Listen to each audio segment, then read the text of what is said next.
아침에 십자가에 못 박히셨습니다. 9시에 십자가에 못 박히셔서 오후 3시에 운명하셨습니다. 돌아가실 때 예수님은 저항하지 않으셨습니다. 소리를 지르지도 않으셨고 저주하지도 않으셨습니다. 구약의 예언처럼 예수님은 털 깎는 자 앞의 양처럼 저항하지 않고 죽으셨습니다. 예수님께서 돌아가실 때 자기를 죽이는 자들을 용서해 달라고 기도하셨습니다. 6시간 동안 십자가 위에 달려 계시던 예수님의 몸에서 모든 피를 쏟으시고 물까지 쏟으셨습니다. 예수님이 십자가 위에 달려 계실 때 사람들이 조롱했습니다. 내가 하나님의 아들이라면 그 십자가에서 내려와 봐라. 남은 구원했는데 자기를 구원할 수 없느냐? 이스라엘의 왕이라면 십자가에서 내려와 봐라. 하나님의 아들이라면 하나님이 구원하시지 않겠느냐? 이렇게 사람들이 십자가에 못 박힌 예수님을 조롱했습니다. 분명 예수님이 못 박혔을 때 그 중에는 예수님을 따르며 예수님에 대해서 호의적인 생각을 가졌던 사람들도 있었을 텐데 예수님이 죽어가는 상황에서 예수님을 지지하는 목소리를 찾을 수는 없었습니다. 예수님은 십자가 위에서 7마디 말씀을 하셨다고 하는데요. 아까 드린 말씀도 있고 또 7마디 말씀을 하셨다고 합니다. 엘리 엘리 라마 사박다니, 나의 하나님, 엘리라는 것은 나의 하나님이라는 뜻이죠. 나의 하나님 어찌하여 나를 버리십니까? 예수님의 육체적 고통과 정신적 고통을 엿볼 수 있는 말씀입니다. 육체적 고통과 정신적 고통. 그런데 이 말씀은 예언의 성취였습니다. 시편 22편에 같은 말씀이 나옵니다. 그러니까 역설적으로 예수님께서 이 말씀을 하심으로써 자기가 예언을 성취하신 그리스도임을 보여주신 것입니다. 그러나 그 뜻을 생각하면 예수님이 얼마나 고통스러우셨는지 알 수가 있습니다. 그리고 그 고통은 단지 육신의 고통이 아니라 정신적 고통이었다는 것을 알 수 있습니다. 하나님에게서 버림받은 자의 고통이었습니다. 물론 예수님의 부활 후를 생각하면 하나님께서 예수님을 완전히 버리신 것은 아니었지만 예수님이 돌아가실 때 하나님은 예수님을 버리셨던 것입니다. 하나님이 예수님을 버리신다는 말은 말이 안 되지만 그것은 바로 우리를 위한 것이었다는 사실입니다. 예수님은 십자가 위에서 자기를 죽이는 사람을 용서해 달라고 하나님께 기도하셨습니다. 죄도 없는 자기를 죽이는 사람들을 저주해도 시원치 않을 텐데 예수님은 자기를 죽이는 사람들을 용서해 달라고 기도하셨습니다. 예수님은 공생애 중에 원수를 미워하지 말고 오히려 사랑하라고 말씀하셨죠. 근데 원수를 사랑한다는 것은 불가능한 겁니다. 왜냐하면 원수라는 말 자체가 사랑할 수 없는 존재라는 뜻입니다. 그렇죠? 원수라는 그런 뜻 아닙니까? 사랑할 수 없는 존재가 원수예요. 근데 그 원수를 사랑하라고 말씀을 하셨어요. 그리고 예수님은 십자가 위에서 실천하신 것이죠. 또 예수님은 십자가 위에서 죽어가는 강도를 용서하셨습니다. 예수님이 돌아가실 때 예수님의 좌우편에 강도들이 있었는데 한 강도는 예수님을 조롱했지만 한 강도는 회개했습니다. 그때 예수님은 회개한 강도에게 내가 나와 함께 낙원에 있을 것이다 라고 말씀을 하셨죠. 같이 죽어가는 예수님이 강도에게 내가 나와 함께 낙원에 있을 것이다 라고 말씀하신 일은 어찌 보면 우스운 일이라고 할 수 있습니다.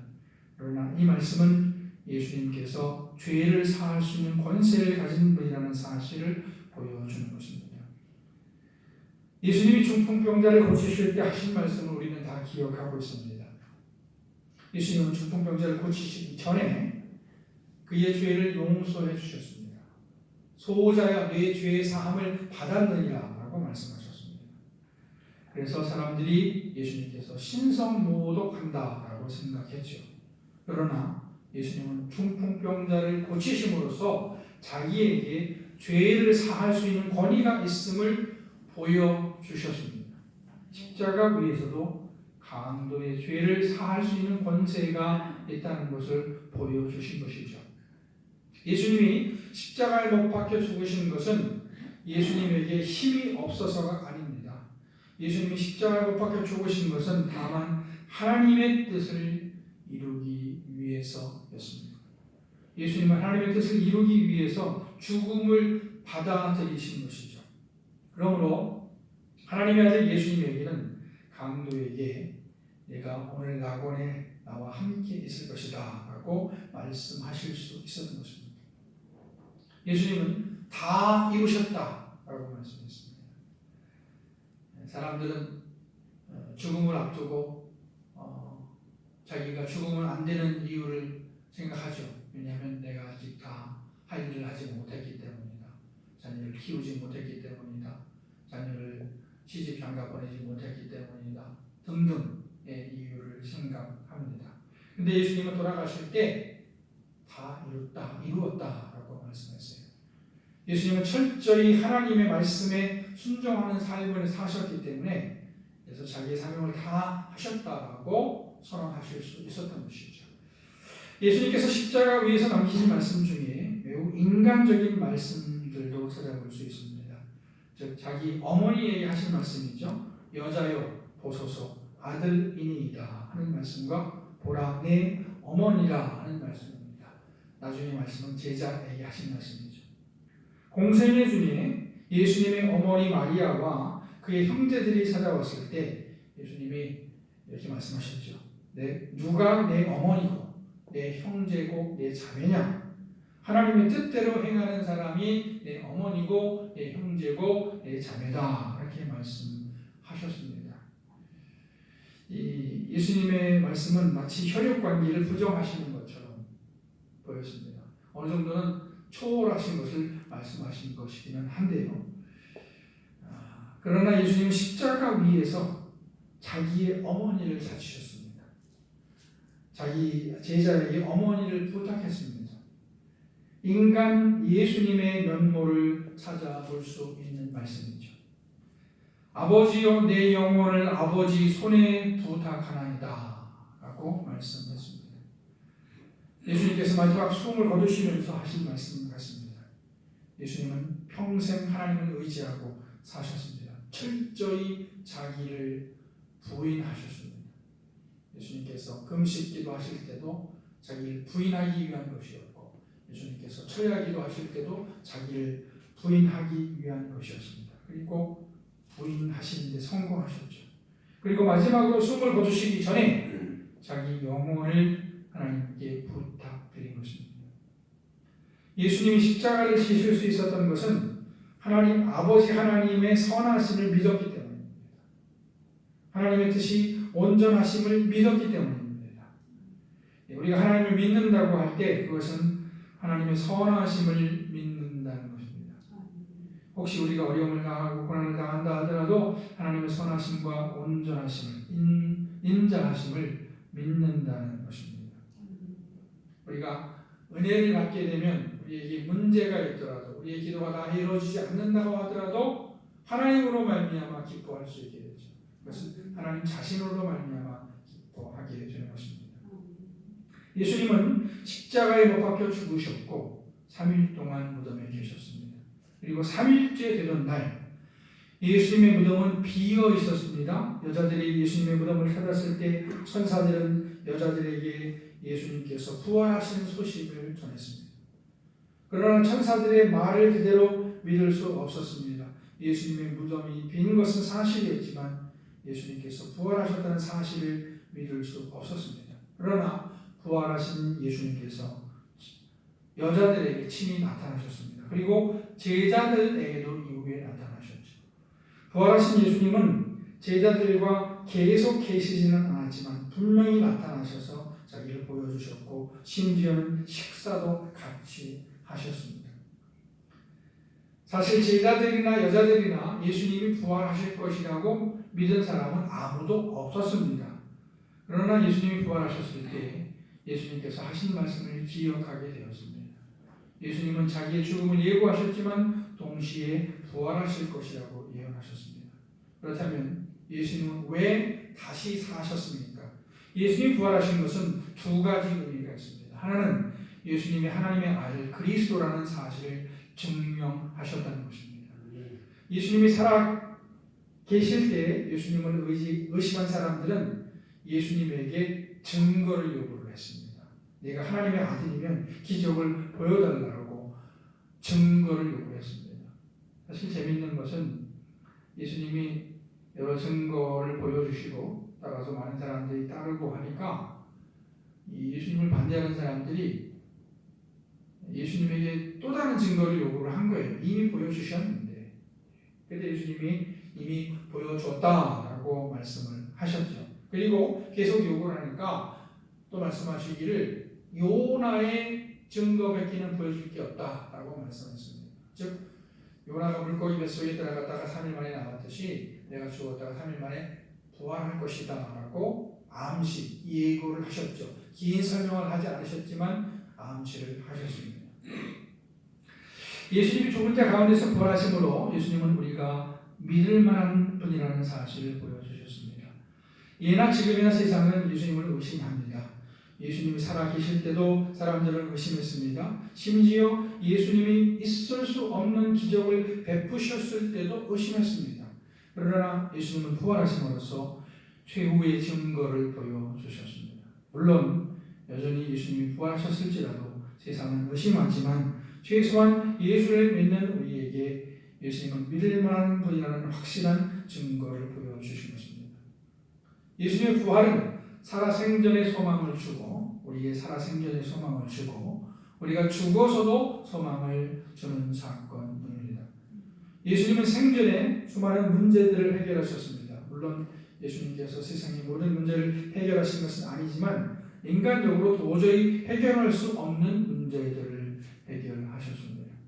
예수님이 부활하셨다는 사실은 우리가 살아생전에 여러 가지 문제를 만날 때 그 문제가 해결될 것이라는 강한 소망을 갖게 합니다. 우리는 얼마나 연약합니까? 너무나 연약하죠. 작은 문제만 만나도 우리는 얼마나 떨며 절망하는지 모르겠습니다. 제가 가끔 신경질을 우리 가족에게 낼 때가 있는데 왜냐하면 당황해서 그런 것 같아요. 제가 분석을 해보면 예상치 않은 굉장히 작은 예상치 않은 상황에도 우리는 얼마나 낙망하는지 모르겠어요. 낙망합니다. 조금만 불안해도 낙망하고 좌절하고 그야말로 일희일비하고 하는지 모르겠습니다. 그런데 우리 안에 예수님에 대한 소망이 있다고 하면 비록 어떤 큰 어려움을 만난다고 할지라도 우리가 이길 수 있을 것입니다. 소망만 있다면 우리는 어떤 어려움도 이길 수 있습니다. 우리의 마음이 무너질 때 우리의 육체가 무너지고 우리의 삶이 무너집니다. 소망이 없어서는 그렇게 되는 것이죠.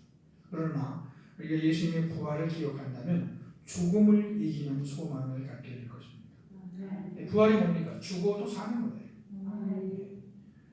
이스라엘 백성들을 홍해가 가로막고 애국 군대가 뒤에서 뒤쫓았을 때 아무 소망이 없었습니다. 그때 모세가 너희는 가만히 있어서 여호와께서 너희를 위해서 행하시는 일을 보라라고 말씀했는데 그렇게 하나님 말씀이 선포될 때 새로운 기적이 나타났습니다. 요즘 전 세계는 코로나 바이러스와의 전쟁을 벌이고 있습니다. 그래서 세계 3차 대전이라고 하죠. 지금 세계 3차 대전이라고 합니다. 이때 우리가 위생을 철저히 하고 거리 두기를 실천하는 것도 중요하지만 우리의 마음을 지키는 것이 또 매우 중요합니다. 부활하신 예수를 생각할 때 우리는 절대 소망을 갖게 될 것입니다. 예수님의 부활은 우리가 살아서 삶을 지탱하는데 힘이 됩니다. 그래서 우리가 신앙생활하는데 신앙생활의 중요한 의미 중에 하나가 바로 우리 삶을 지탱해 준다는 것이죠.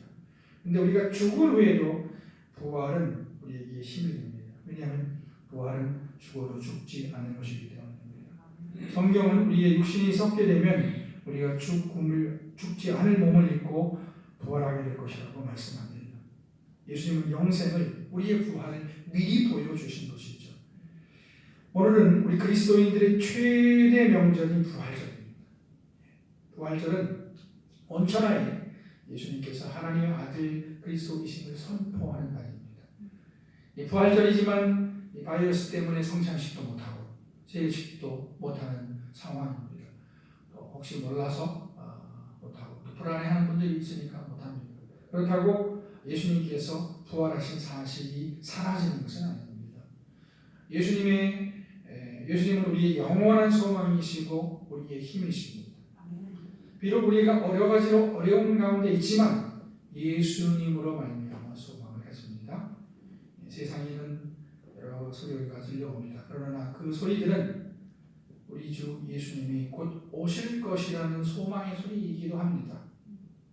사실 우리는 성경의 어떤 예언들에 대해서 좀 듣고 싶어하지 않지만 성경의 많은 무서운 예언들은 예수님 오시기 전에 있을 일에 대해서 말씀을 하고 있습니다. 그래서 여러 흉흉한 소리가 들린다 할지라도 그 흉흉한 소리에만 귀를 기울여서는 안 되겠습니다. 예수님께서 오셔서 우리를 구원하실 것이다 하는 소망을 가져야 하겠습니다. 정신을 바싹 차려야 하겠습니다. 말씀을 붙잡고 기도해야겠습니다. 우리의 영원하신 소망이시고 생명이신 예수님께 붙어 있어야 하겠습니다. 예수님의 구원과 소망이 우리 주양교회 교우들에게 이루어지길 바랍니다. 네. 기도하시겠습니다. 살아계셔서 역사하시는 하나님 아버지, 하나님 영광을 드립니다. 하나님은 태초부터 계시고 또 영원까지 계셔서 이 세상을 창조하시고 또 이 세상을 다스리십니다. 인간의 생사화복을 주관하시며 한 나라의 흥망 성쇠를 주관하십니다. 크신 하나님께 영광을 드립니다. 또 아버지 하나님께 영광을 드립니다. 우리에게 필요한 것을 날마다 공급해 주시며 우리의 신음소리에 응답하시며 우리가 두려워할 때 위로하시는 아버지 하나님께 감사를 드립니다. 또 오늘 부활절을 맞이하게 해주셔서 부활의 소망을 갖게 하시니 감사를 드립니다. 부활하신 예수님께서 우리 주양교회 교우를 마음 가운데 삶 가운데 임하셔서 안심하라고 말씀해 주시고 내가 너희와 함께 한다고 말씀해 주시옵소서. 연약한 분들 치료해 주시옵소서. 떨고 있는 분들 마음을 붙잡아 주시옵시고 불안하게 하지 않게 해 주시옵시고 하나님께서 함께 하시겠다라고 확약하여 주시옵소서. 예수 그리스도의 이름으로 기도합니다. 아멘. 네, 교회 소식 말씀드리겠습니다. 오늘은 오랜만에 뵙는 얼굴들이 많이 계시네요. 감사드립니다. 네. 우리 부활절 맞이해서 예수님의 소망과 능력이 우리 주양교회 교우들 한 분 한 분, 한 가정 한 가정 우리 주양교회에 충만하기를 바랍니다. 오늘 부활절이라서 원래 세례식과 성찬식이 있어야 되는데 말씀드린 대로 성찬식 하기가 조금 조심스럽고 또 세례식은 교육을 해야 되는데 교육을 했었는데 중간에 모이지 못해서 아직 다 교육을 못 마쳤습니다. 그래서 부득불 성찬식과 세례식을 오순절 그러니까 성령 강림절에 하도록 하겠습니다. 5월 마지막 주인데요. 그때 하도록 하겠습니다. 네, 코로나 바이러스 사태가 우리나라에 그래도 많이 진정이 돼서 이제는 20명대로 내려갔는데 아직 외국에서 들어온 사람들도 있고 그래서 안심할 단계는 아니라고 하죠. 그래서 예배를 해보니까 온라인과 오프라인으로 예배를 드리도록 하고 그 사이에 점심 식사는 생략하도록 하겠습니다. 그래서 오늘은 또 부활절인데 부활절 점심도 못 드시고 해서 떡과 계란을 준비했습니다. 아까 제가 보니까 떡을 보니까 절편인가요? 다 절편? 네, 쑥절편과 흰절편 두 가지 정도 준비를 했으니까 하나씩 다 가져가시기 바랍니다. 계란은 몇 개씩 드리죠? 계란은 1인당 하나, 1인당 하나. 떡은 한 가정에 한 어떤 거죠? 하나? 한 팩? 예. 약소한데 하나씩 가져가시기 바랍니다. 예. 그리고 우리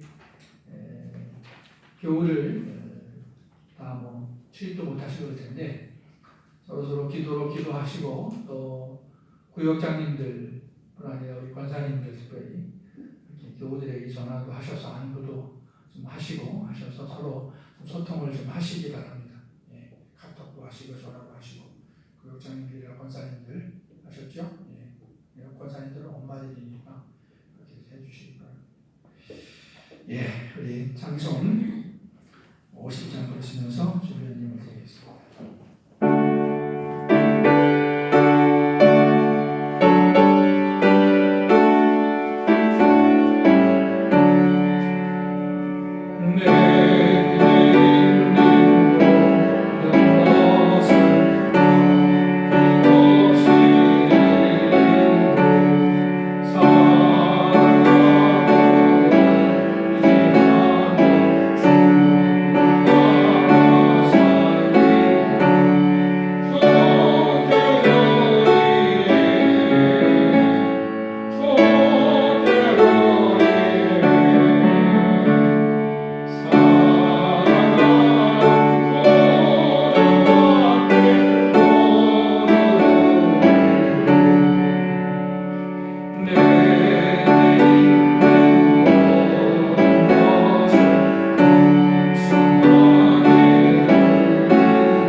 기도하시겠습니다. 하나님 아버지 감사합니다. 지난 한 주간 저희들에게 은혜를 베풀어 주신 것 감사드립니다. 하나님께서 우리에게 호흡을 주시고 먹을 양식을 주시고 입을 옷을 주시고 거할 집을 주셔서 이 땅에서 하나님의 은혜 가운데 살게 하시고 이 시간 특별히 부활주의를 기억하고 나와 예배드릴 수 있게 해주신 것을 감사드립니다. 하나님께서 베풀어 주신 은혜를 우리가 기억하고 하나님을